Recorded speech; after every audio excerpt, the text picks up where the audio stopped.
Okay, welcome everyone. Welcome to Australian China Institute for Arts and Culture at Western Sydney University. My name is Jing Han. I'm the director of the Institute. Before we start, I would like to acknowledge the traditional owners of the lands we are all sitting on today at various locations, particularly the Darug people of the Darug Nation, where the Institute is located in Parramatta, and pay our respect to the First Nations elders, past, present, and emerging. Australian Writers Week, run by the Australian Embassy in China, has been a very successful initiative of a cultural exchange and cultural diplomacy. From 2008 to 2019, 12 Australian Writers Weeks have taken place. There have been many significant Australian writers who went to China to promote Australian literature during the Australian Writers Week, including Anna Fonda, Gail Jones, Kate Granville, Les Murray, Fiona Wright, Alexis Wright, Christopher Koch, Thomas Keneally, Richard Flanagan, John Marston, Tim Flannery, Brian Questrell, Nicholas Jones, and the list goes on.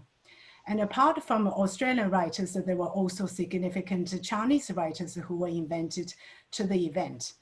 And there are also Australian and Chinese publishers who have been invited to the Australian Writers Week, and the publication outcomes have become one of the features of the Australian Writers Weeks.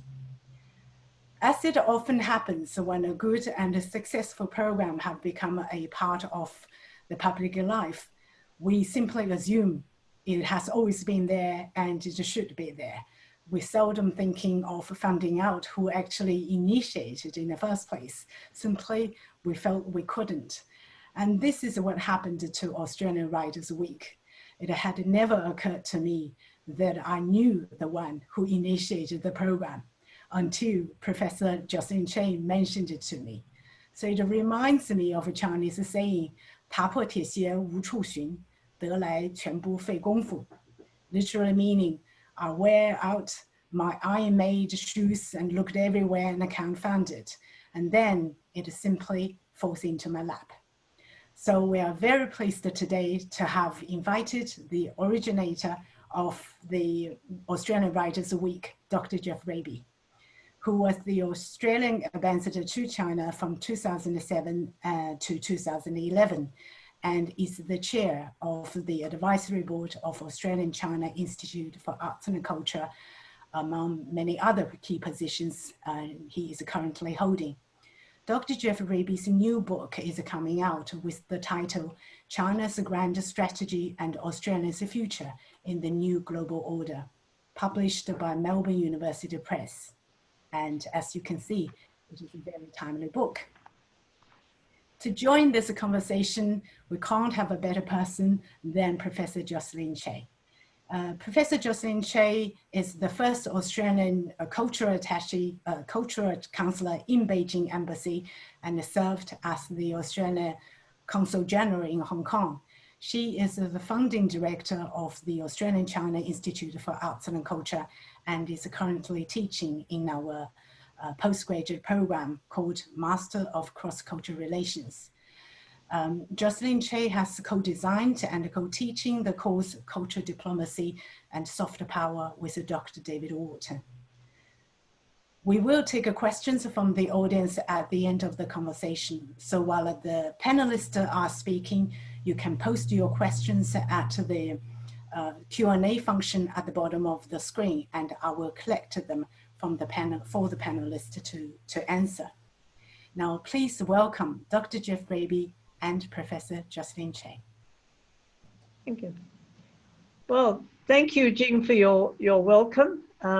I think this is a wonderful opportunity to find out more about the nuts and bolts of the Writers' Week. And as I'm teaching in this master degree program about the costs and benefits of various forms of cultural exchanges, I think I'm going to start by asking some very practical questions and then we can get on to the more sort of philosophical, theoretical aspects later on.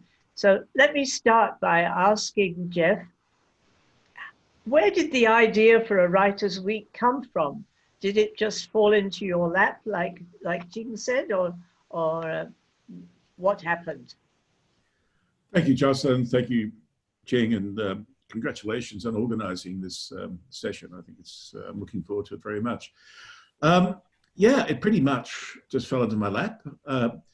There's a very important context to it, and in beginning of 2007, I went to Beijing as an ambassador. I'd been 5.5 years as deputy secretary, the latter couple of years of that dealing with Australia's policy and relations with North Asia. And I was very concerned that Australia was, in foreign policy terms, adopting positions which were very close to the United States and which didn't really give a lot of recognition to Australia's voice and its independent thinking and its independent interests. And I was thinking that we really needed a mechanism so that we could project and present Australia's voice in Beijing and elsewhere in China, so that people could get to know us through our writing. And that very much is where the thought came from. There was an incipient Writers' Week. It started or Literature Week. It started at the Book Room, bookshop and cafe in Beijing in Sanlitern. And probably many people are familiar with that. So there was a little bit of a model, and certainly someone I could go and talk to about the Australian Writers' Week. We were the first embassy to do something like that. We had no formal approval. I'm sure there's still no formal approval today. It's just the way things work in China often. Don't ask a question and you won't get a knockback. And so that's really where it came from. It was very much out of my own head. And really the motivation, though, is a much more profound one. And there were two elements to it. One was to provide a forum, a platform for presenting Australia's authentic voice across a range of things, literature and current affairs and history and so on, and poetry and children's books as well. And secondly, to have there's a commercial dimension to it. And so from the very first meeting, unusually for events like this, we included publishers and we invited publishers, none of whom we knew at the embassy at all. We'd had no contact from around China, and some came, and we discovered that these provincial publishers, for example, although Beijing was represented as well, but many of the provincial publishers were vast enterprises, huge businesses. And so there are two elements to it, Jocelyn. One is Australia's voice, and the other one is to provide a commercial opportunity in China. Yeah, but why literature? Why not art or music or film? Good question, and a very good question. And I guess partly a lot of that was already present. But I think in writing, which is actually quite much more of a challenging area in China, to bring writing into China, and I don't mean via translation, although translation was part of what we did as well. But it was an area where there wasn't anywhere near the same presence in China.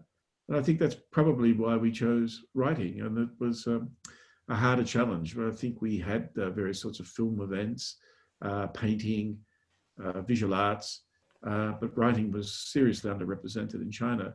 The other factor is that this came out, so much of life is serendipity, I think. I had a good friendship with the representative of Penguin Books from London in Beijing. And in conversation once, she said that Penguin had a view on China that English language training was extending so far through the school system that Penguin had taken a strategic view of the China market that one day it would become the world's #1 English language reading market. I'm really, amazed by that sort of statement, because if we think of China, we think of Chinese language and how, of course, it's very widely spoken, but we don't think of China as being English literate country.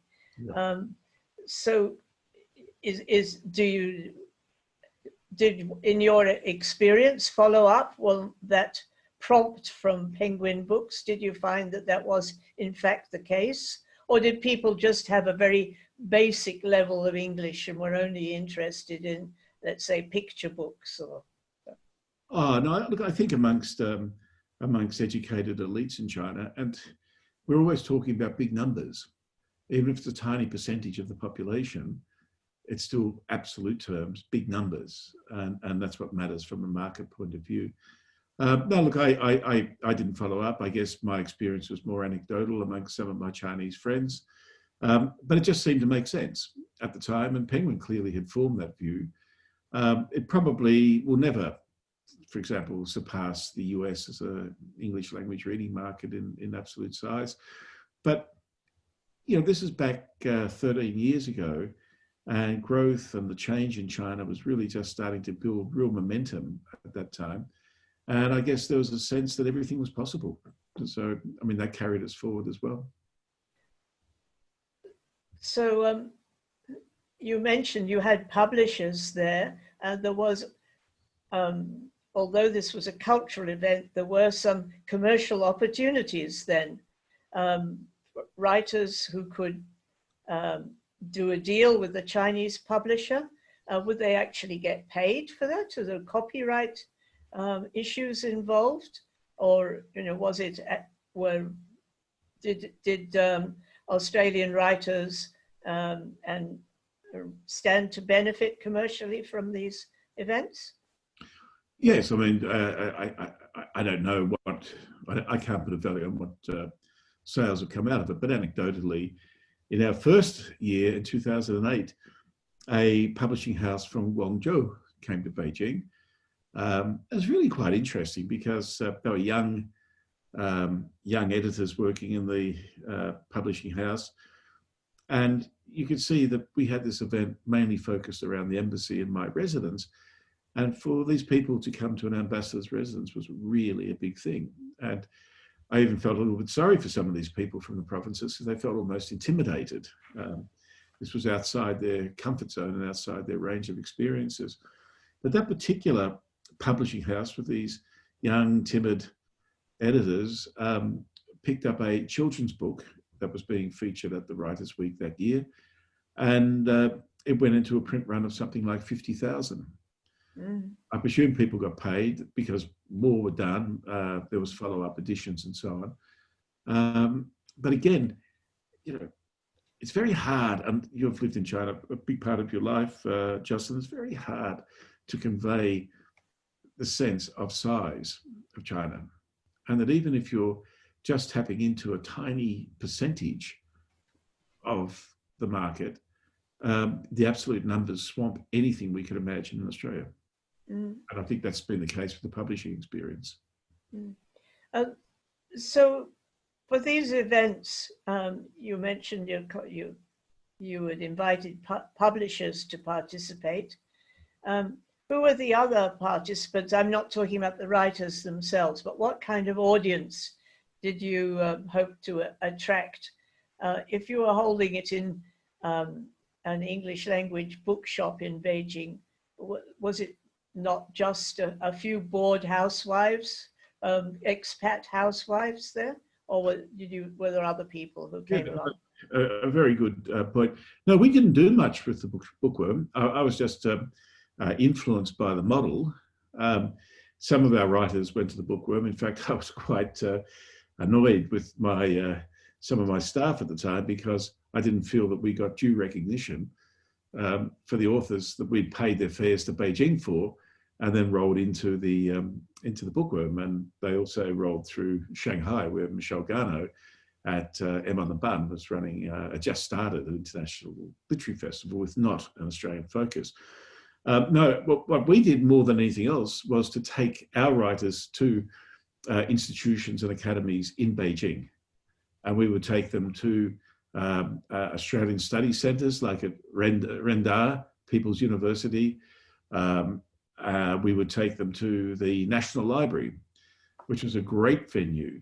And large numbers of people, Chinese scholars, would come and there would be interpreting and so on, although one year was very exciting because we had Linda Javen, and she did the whole presentation in Chinese. And that was great as well. I mean, the other benefit was if you had writers who could do that, and of course there's very few in Australia, Nick Jones was another one, you could actually show that we have literary people who are competent in Chinese language as well. And I think that was a very important image for us to project into China as well. Yeah.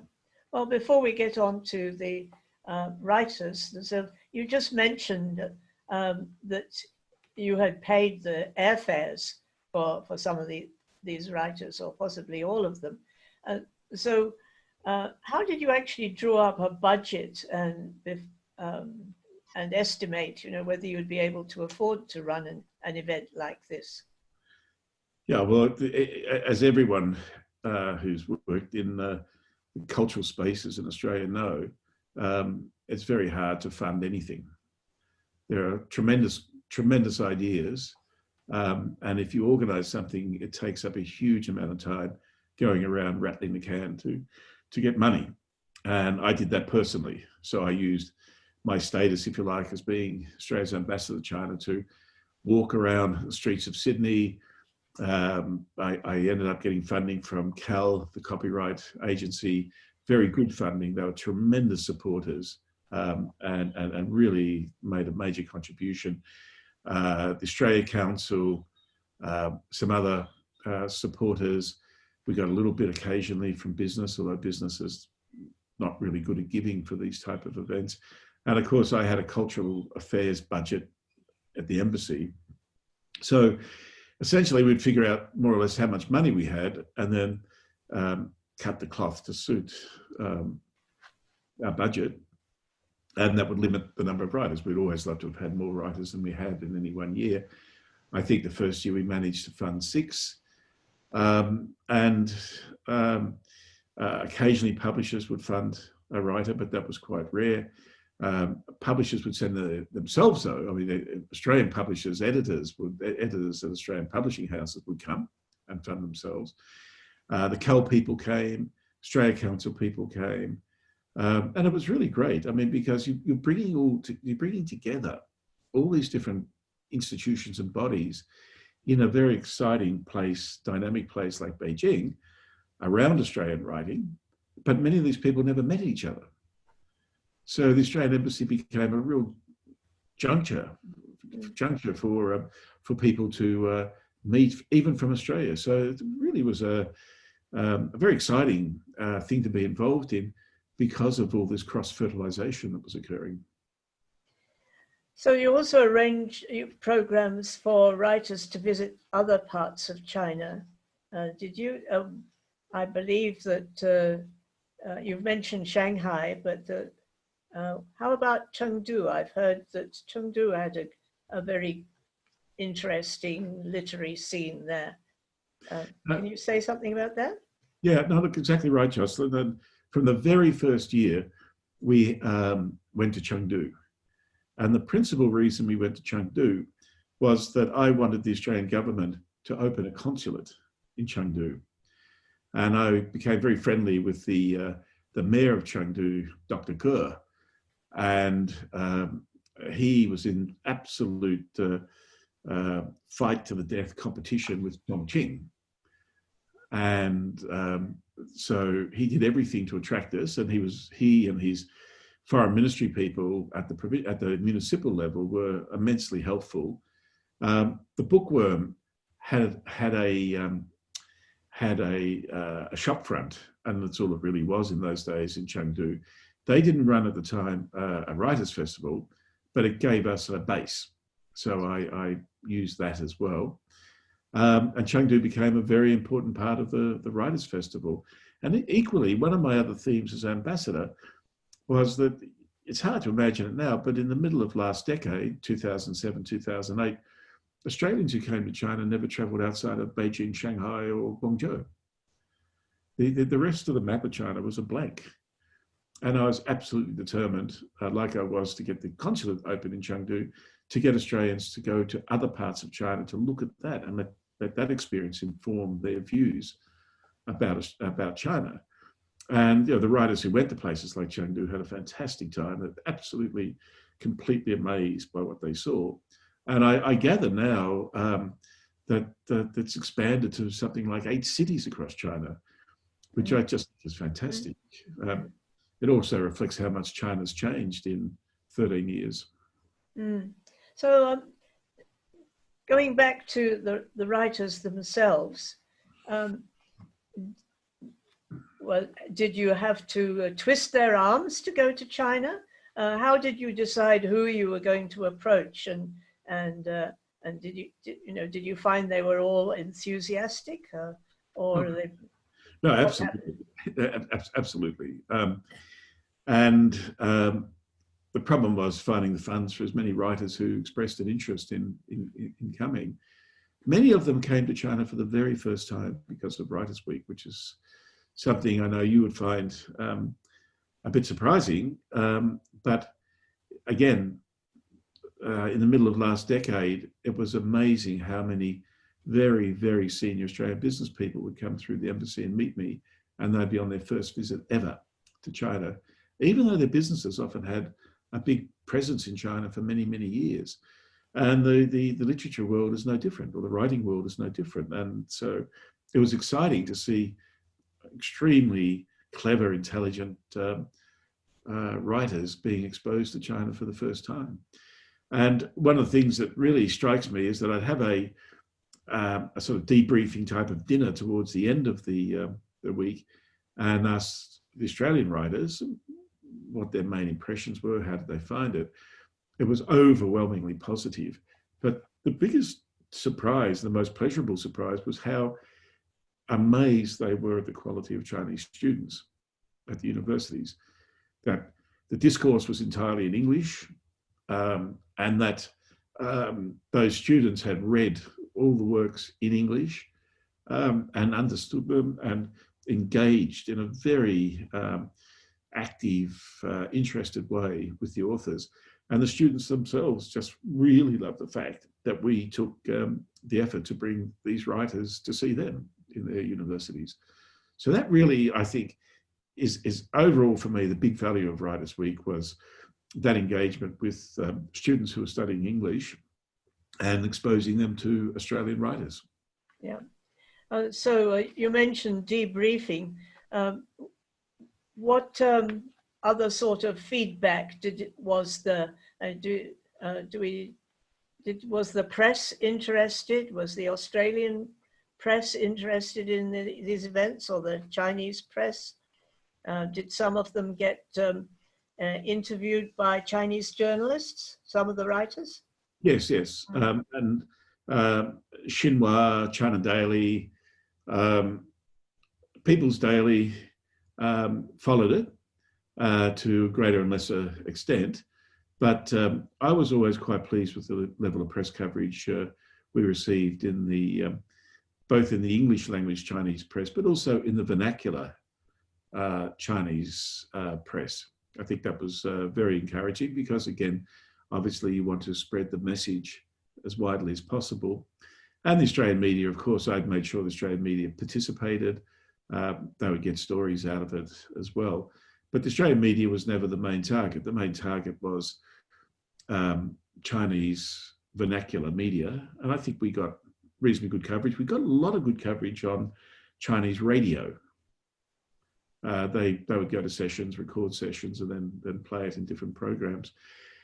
And I must say, I mean, for me, the main interest with the Australian media at the time was to build up a sense of this event being a high-profile, significant event, so that people in Australia would be prepared to keep funding it or join the funding of it. So I think we're coming to an end of this part of the discussion, though I'm sure there'll be a lot of follow-up with questions. But just going back to the point that you made right at the beginning, which was that one of your main aims was that people in China should hear and understand the Australian independent voice. So do you think that this event helped to achieve that aim? And do you have any sense of what it was about Australian writing that attracted the Chinese scholars and to take an interest in it? I myself have visited a number of the Australian studies centres, and I have a feeling that there is a very genuine academic interest in China in trying to identify that independent voice of Australia, and particularly perhaps an interest in the voice of Aboriginal writers and of Chinese Australian writers. And another theme that I think is very closely followed is children's literature and how literature fits into the school education program. What particular aspects of Australia's independent voice do you think came through through these Writers' Week events? That's a good question. Look, I agree very much with your sense from the Australian Studies Centres of what was capturing the main interest. But equally, I think people like, say, for example, Anna Funder,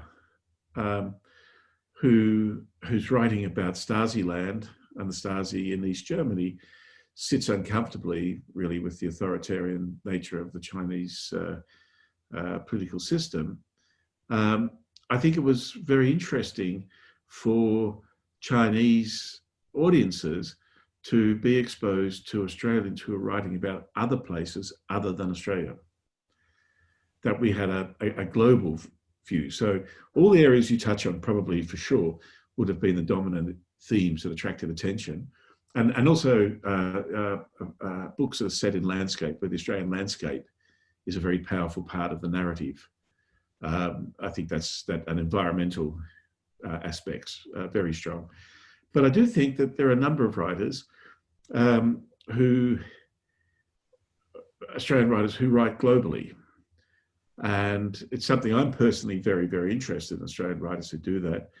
And it was very unfortunate we had signed up Frank Moorhouse to come to talk about his trilogy about the establishment of the League of Nations and the United Nations. And unfortunately, in the end, he didn't come for good reasons of his own.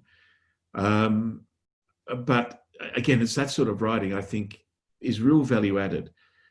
People who study Australian literature and writing know about the landscape, know about the environment, know about the immigrant experience and all of that. But where you really add value is taking something to them that they don't know about, which is like Australians' participation in the world and in world events and having a world voice. And I think that really, for me, reflecting my own interest, was a big part of the value added of this exercise. And that sort of writing would not ever have found its way into China. Yeah. Well, thank you. I think we should leave it there. Professor Han, you're going to take over and moderate the questions? Okay, thank you so much, Dr. Geoff Raby and Professor Jocelyn Chey, for this very interesting, insightful conversation. It is, fascinating and thrilling to hear this behind-the-scene discussions and ideas and decisions. Australian China Institute for Arts and Culture is a partner to Australian Writers' Week, so I would like to share some information on the growth and development of Australian Writers' Week, since you initiated. It's very interesting if we can share this. This is a 2018 snapshot. And just as Dr. Geoff Raby mentioned, they went 8 cities, and not just Chengdu, but Chongqing. Yeah, Chongqing got it. And Kunming and Xi'an, these places that are across China. And also you can see the media coverage has been expanding quite a lot. It's covered over 30 million, people. And obviously social media has been really helpful as well. And the other new features that the Australian Writers' Week is they always try to match Australian writers with Chinese writers. And you can see here, they are all quite important. So to bring them to Yuhua, this is Yuhua, so they bring them to conversation, and this is actually quite a fascinating event as well. So this Australian Writers Week as an initiative over the years are going on from strength to strength each year. It's really fascinating. If you look at the snapshot 2019, if we have a look, Lindsay, can you change the screen?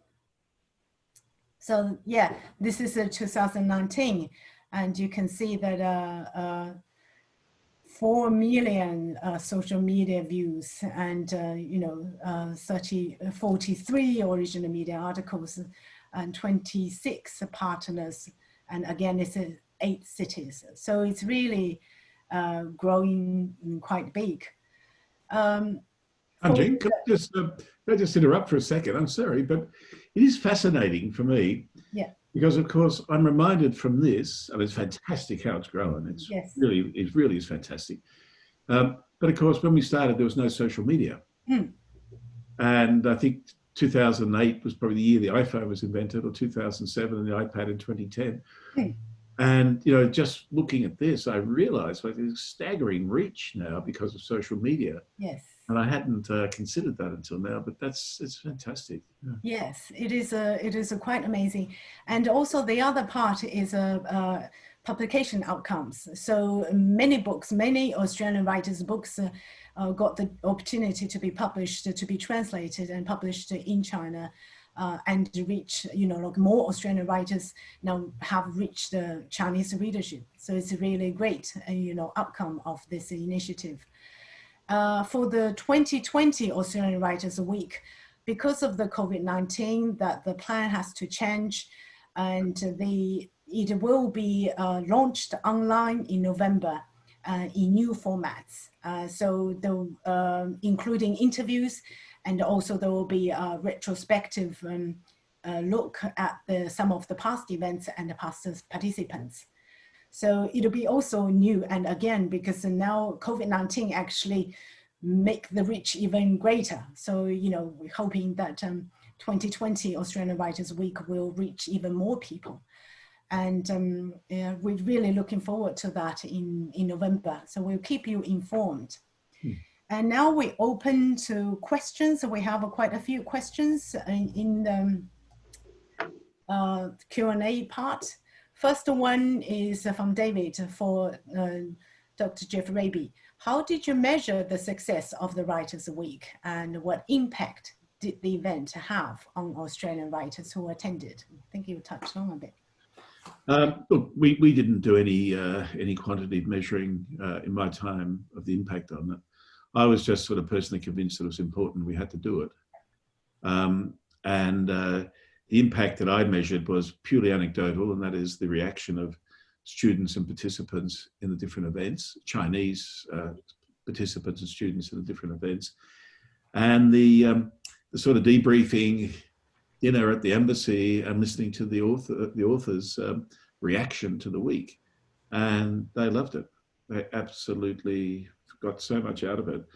And so I always felt that it was a very productive two-way exchange. But whatever any quantitative measurement would have shown, I think I still would have pushed on with it, because I believed it was the right thing to do.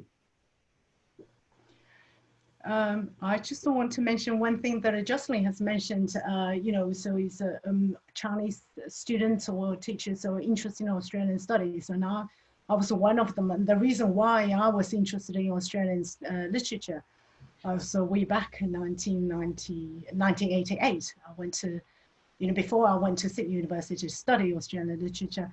2 reasons. One is novelty in the sense because every English students or every English teachers, they have studied American English writers, and including my PhD, my master and a bachelor. So I thought, oh, Australian literature is rarely covered. The other thing I found fascinating is you can cover the whole area, 200 years. Unlike American literature or English literature, for a PhD or whatever, you can only focus on one author, that's a PhD already. But for Australian literature, you can actually see that from the beginning to the very end, so which gives you very different perspective. So that's my experience. We also got next question for Jocelyn. Interesting question. Jocelyn, you assumed that the diplomats' spouses are bored housewives. That's a bit out of a notion. Well, no, actually, I was thinking more of the business representatives because I think a lot of diplomatic spouses actually are working.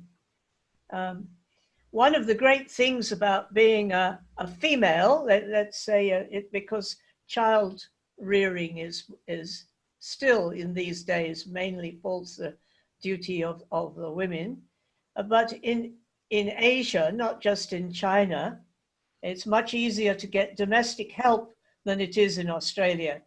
So women are actually a lot freer to go out and do their own thing, to look for a job. And most of the spouses that I've known working in China have been able to find very interesting voluntary or paid work, and they're not at all bored. But some of those people who come for a shorter time and are not able to become really integrated into the society and find a compatible group of people, they may be bored. Especially if they don't have any language or they don't have any particular interest in the culture, they will complain. There are complainers around. Yeah, that makes sense. We have a question from Tony. Thanks very much for this inspiring conversation. How could, for both of you, how could the Australian Writers' Week provide more opportunities for emerging and culturally diverse writers? Your thoughts? Well, we did have writers of Chinese ethnic background participating in the Writers' Week. We were very keen to do that. It's really a matter, I think, of individual aspiring writers to put themselves forward, and maybe I don't want to give the embassy any advice at all, but maybe in future there could be a slot for emerging writers. I think that would be very exciting, and not just established writers. Jocelyn, do you want to share your thoughts? Yes, well, as Geoff says, you know, when we talk about diverse, then the first area is to make sure that Chinese Australian writers are recognized. And most of the scholars of Australian literature do not think about writers who are writing in other languages than English. The Institute recently hosted a seminar, I think it was last year, about the first novel written in Chinese language in Australia. And that was, you know, like 100 years ago. It's not a recent work, but it was quite a shock to a lot of people to realize that we have such a long tradition in Australia of people writing in other languages. It would be more difficult probably to include people who are writing in, let us say, Greek or Russian or Indonesian, but because of I think the role of translation is a very important one.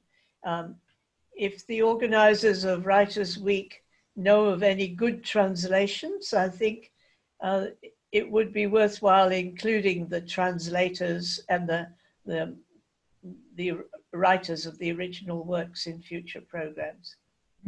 That's a very good suggestion. I'll just add that from the beginning, Writers' Week was strongly supported, and we engaged him very closely as Professor Li Yao.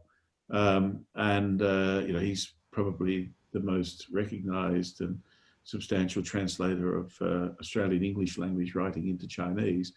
And he was always involved and always met the novelists. And I think he may have even taken up some translation exercises as a result of meetings that were held, that were done during Writers' Week. Indeed, he is still heavily, intensely involved, including this 2020 Australian Writers' Week. Yes, he always have always the writers invited. Either he has translated some of their books, or he will translate and will become a publication.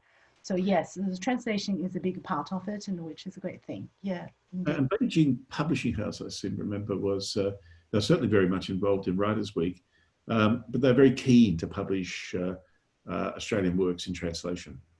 Yes, for this 2020 China People's Publishing House is still very much involved and interested. So yeah, and the translation market in China is huge. So that's a great thing that Chinese readers, so they read a lot of translations. And may I just put in a little plug for the Qingdao Publishing House, because they have been involved with Australian writers and joint publications for a long time. They have made a great contribution. Yeah. Well done, yes. Yeah. Yes. Next question for both of you. Given the current relationship between the two countries, do you think future cultural exchanges will be downsized? I'll leave the former cultural counsellor to answer that first. Oh, thank you, Geoff. Yeah. I'm really concerned about the state of relations at the moment. And what I can foresee, I'm just comparing the situation with our relationship with Indonesia 20 years ago, when we went through quite a bad patch. And what I saw happen was that immediately the following year of the downturn in relations, schools dropped their Indonesian language programs because there was a travel advisory about not traveling to Indonesia, so they couldn't take school tours there anymore. University Indonesian studies departments reported almost complete collapse of interest in people studying Indonesian studies.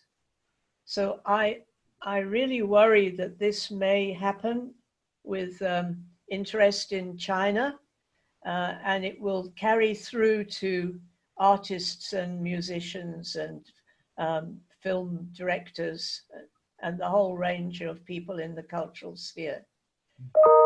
But I'm just hopeful that we've been building such a solid range of contacts now. So we have musicians who have got direct personal contacts in both countries, and that they will keep those bridges alive and they will maintain the momentum that both Geoff and I have worked hard to build up over the years. I would just add to that, Hajing, that the more difficult the relationship becomes at the political level, the absolutely more important is to double down on the cultural exchange and cultural activity. It's in times like this that the cultural interaction exchange is extremely important. And governments on both sides are doing their best to turn people's views negatively towards each other, both in China and in Australia. And this is a disaster. And we have to work against that. And the best way to do it is through, as I say, doubling down on the cultural effort in all its domains. Yes, indeed. And I'm fully with both of you. And I think it's a slightly different from previously. I mean, lots of cultural elements or cultural values or cultural knowledge have built in. So it's a kind of a part of the fabric in lots of Australian communities. So I think that will keep going and keep the cultural relations quite strong. I have a question from Peter in the same vein, but if you have anything to add. As the two people who have been at the forefront of a cultural diplomacy, what are your evaluations of the current state of a cultural diplomacy between Australia and China? I'll defer to Jocelyn. Thank you. I believe that Australia, generally speaking, has been cutting back.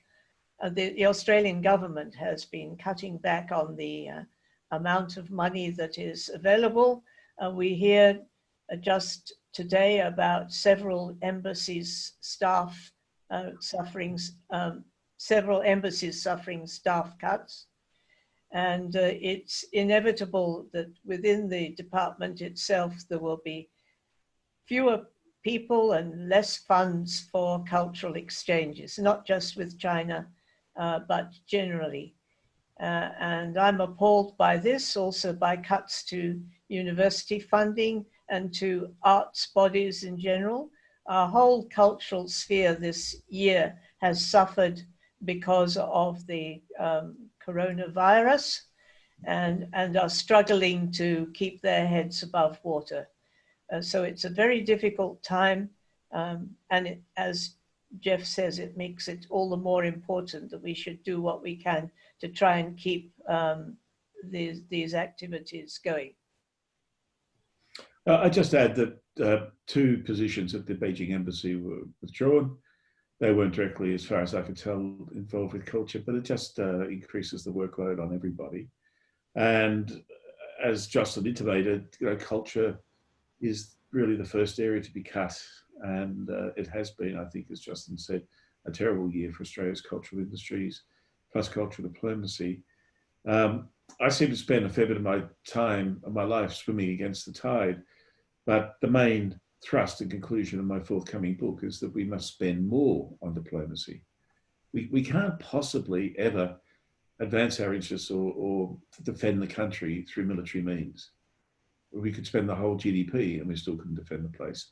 We really, really have to build our diplomatic skills, our resources, and an essential part of that is cultural diplomacy. We should note the establishment of the new National Foundation for Australia-China Relations, who are currently in the middle of their first round of grant applications. And I think we wait with interest to see what directions that foundation is going to take and what kind of backing they give to cultural exchanges. Yep. I have a question from Louise, also concerning the current situation and then what impact it will have. Such an interesting discussion. Does Geoff think that given current tensions and tightening of the Chinese university curriculum, such events will continue to be possible in the future? And what different shape might they take in the future? Yeah, look, I think that's a very, very important question, and I don't really know the answer to that. But when I started Writers' Week, it was in a very different atmosphere, a much more open atmosphere. And I would not be surprised if there were greater restrictions and limits on what people could do. As I said, when we started, we had no permission to do so. We just went and did it. I don't know if it's changed. I don't know if the government now requires formal registration for it to happen and whether you have to go through a vetting process. I'm sure access of authors to students on campus will be less than it was or more constrained. And so whilst it still might continue, it may be a less freewheeling event than the sort of thing that I started, but it's up to the skill of the diplomats, Australian diplomats. I mean, things will wax and wane in China, will become more tighter and then looser. It's up to the skill of the diplomats to navigate through all of that and maintain these sorts of activities that underscore the exchange of ideas and cultural engagement. Next, 2 questions are linked, so quite interesting. So the question is, Leah, what about the notion of a bi-directional exchange? Are there efforts to introduce more Chinese writers into Australia? Before I go you two, and I would like to go to Vichy, because I know Vichy is from Varana National Writers House in Katoomba, and Vichy's Varana and China Institute for Arts, as well as Writing and Society Research Center, we collaborated and have organized a writers exchange in residence program. So next year, COVID willing, we hope to welcome a young writer from Shanghai. It's called Zhou Jianing, to come to Australia for 4 weeks exchange. And then we will also have Australian writer Crystal to go over to Shanghai. And the process, I can say that the process has no hiccups at all. There are no obstacles or any pressure from anywhere to say this has to stop. So, you know, as far as that is concerned, there is no issue at all, you know, so politically speaking. And the other program that we couldn't do is also because of COVID-19, is with China Writers Association. There was a writing program for 2 weeks, supposed to be happening, but again, because of COVID-19, so that couldn't happen.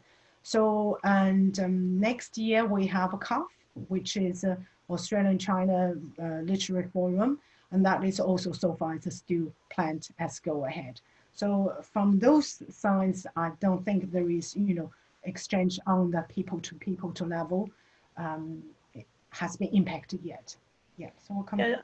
Having been involved marginally with CALF, which is CALF, China Australia Literary Forum, and that's been managed by Western Sydney University and by the Institute.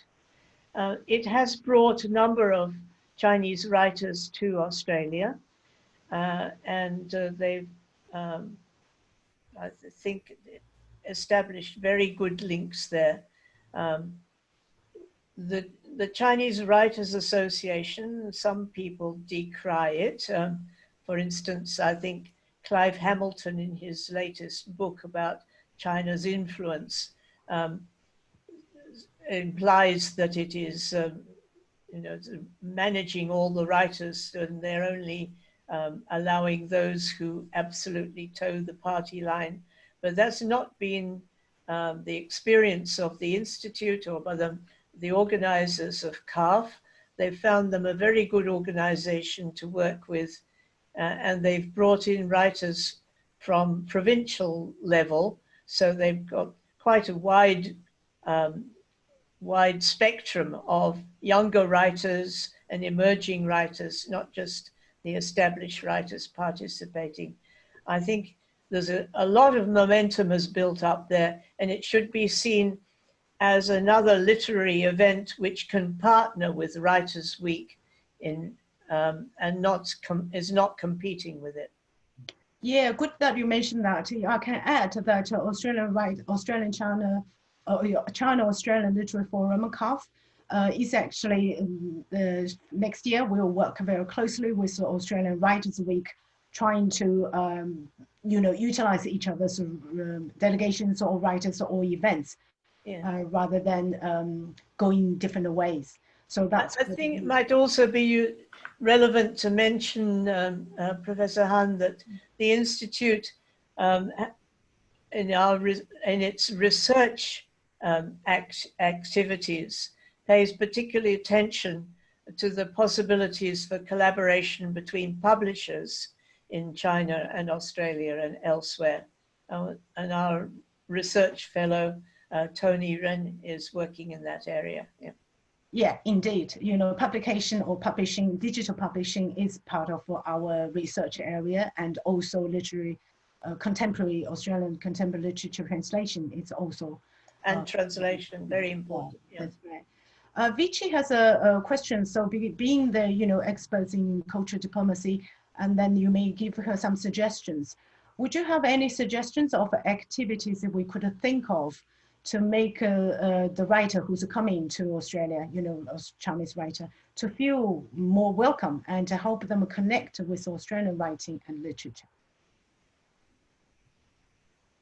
That question is directed at to both of you, you know, so we are inviting this Chinese writer, and so just trying to. Well, that's a question coming from Varuna, right? Yes. Yes, which is a wonderful writers' retreat. Yeah. But writers, before they get to the stage of retreating and writing, they need to soak up as much of the local culture as they can, not just to talk to other writers, but to participate fully in whatever happens to be going on at the time It might be, you know, a bus strike or a student demonstration. Anything can provide inspiration to a writer. Yes. And I hope that they will, besides, you know, enjoying the wonderful atmosphere up in Katoomba, that they will be able to come down from the mountain sometimes. Geoff, do you have anything to add on that? Any suggestions from, you know, Chinese writers or artists so well, so how do you, like, what do you do to entice them more into Australian society, or, you know, interest? My feeling is I don't think you have to worry too much about it. Artistic people are curious instinctively, and they take an interest in all of these things.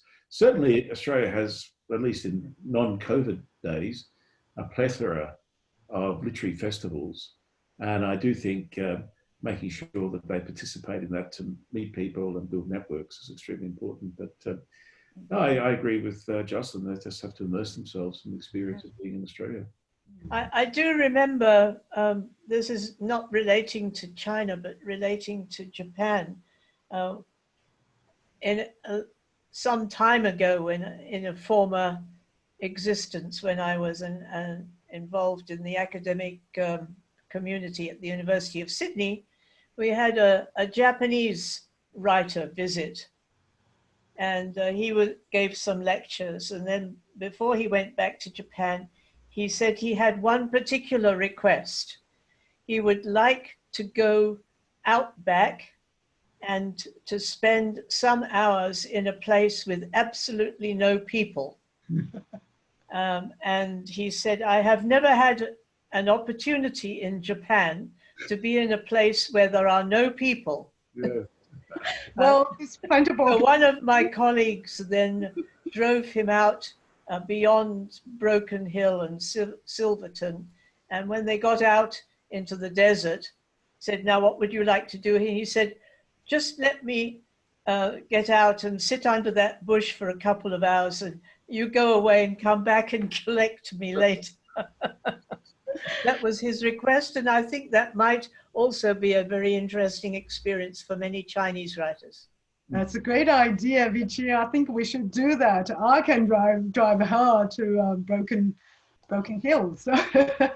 Justin, what's the end of the story? Was he still under the bush? When He was still under the bush, yes. He was happy to come back home. A long time. I also have a question from a Chinese Australian artist. She's a musician. So she asked this question, and she's obviously very concerned about the current tensions between United States and China and Australia. And, you know, with the United States threatening ban WeChat and TikTok, etc., Australians in a very sensitive position. So as Australian Chinese artist and cultural communicator, do you think, what do you suggest, how will they survive, you know, and not to be involved with dirty politics, but get to still doing creative stuff? Look, I just think you pursue your creative endeavours, and the big issues of the day, they will come and go. Basically, I mean, I have a view that sometime in the next term of the next president of the United States, the US will reconfigure, reset their relations with China. China itself will change a bit as well. And I just think the reality is, and maybe it's Pollyanna-ish and too optimistic, the reality is the costs of the direction that the US and China are going in are just too great. And that, as Winston Churchill said about the United States, it will always do the right thing after it's tried every other possibility. I think we're in that situation. My worry is that Australia, which has aligned itself so closely to the US in this argument with China, and being quite explicit now about China being a strategic competitor of Australia, which of course it's not, but that's the government's view, is that we'll get left like a shag on a rock. The US will reconfigure its relationship and reset its relationship with China, and will be left out. and have to work very hard. And if that happens, culture becomes even more important in terms of finding a way back for us to a more constructive relationship with China. We have a last question. So both of you, are you hopeful of the current relations between China and Australia will eventually get better, eventually? The emphasis is on eventually. I gave them How long is eventual? I gave the Trade University oration in Melbourne last October and said that the relations could not possibly get any worse. Well, here we are 10 months later, and they're much worse than they were last October. So there will be a flaw at some stage. I don't know if we've reached it or not, but that's not really the question. I think the question is, what serves Australia's interest most? A constructive, productive relationship with China, or one that's based on strategic competition and conflict? And I think the answer to that's fairly obvious to most people. We just have to find a way to that more constructive position. And I think that as you yourself have pointed out many times, Geoff, you know, the two economies are very complementary, and Australia is not a country that could survive without trade, economic, diplomatic, cultural relations with other countries. And this is also accepted in Beijing. You know, reading some of the most recent speeches by Xi Jinping, he continues to emphasize that the Chinese economy also must be involved internationally. They can't close their doors. So there's a basic incentive on both sides to engage. Yes. You know, I think, personally, I can't wait, looking forward to reach the floor. So, you know, the quicker the better. But in the meantime, I think this session gives us a very clear and a very positive message is cultural diplomacy is more important than any other time. So let's all work together and push forward through cultural diplomacy and cultural exchange, and hopefully things will get better. And I want to thank, on behalf of the audience, thank Dr. Dr Raby and Professor Jocelyn Chey for this wonderful and very open and generous time of yours, and which said all these anecdotes are very interesting, you know, especially your Japanese writer situation. So all those really give us a lot of, you know, inspirations and good food for thought. So thank you all, thank you very much, and thank you all audience for your very interesting and participation. And we hope to see you next time. Thank you. Okay, thanks very much. Bye-bye. Bye.